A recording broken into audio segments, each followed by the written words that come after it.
இன்றைக்கி நம்ம உருளைக்கிழங்கு மசால் தான் செய்ய போகிறோம். வாங்க பார்த்துடலாம்.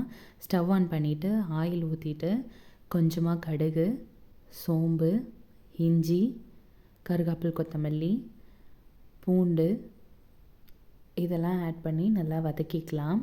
இது நல்லா வதங்கிட்டு இருக்க டைமில் 2 ஆனியனை வந்து நம்ம கட் பண்ணி வச்சுருக்கோம். அதையும் இது கூட ஆட் பண்ணி நல்லா வதக்கிக்கலாம். இது நல்லா வதங்கிட்டு இருக்க டைமில் 1/4 ஸ்பூன் மஞ்சத்தூள் ஆட் பண்ணி நல்லா கலந்து விட்டுக்கலாம். இந்த டைமில் 2 உருளைக்கிழங்கை பாயில் பண்ணி ஸ்மாஷ் பண்ணி வச்சுருக்கோம். அதையும் இது கூட ஆட் பண்ணி நல்லா வதக்கி விட்டுக்கோங்க. இது நல்லா வதங்கிட்டுருக்கட்டும். இப்போ கொஞ்சமாக தண்ணி ஆட் பண்ணிவிட்டு கலந்து விட்டுக்கோங்க.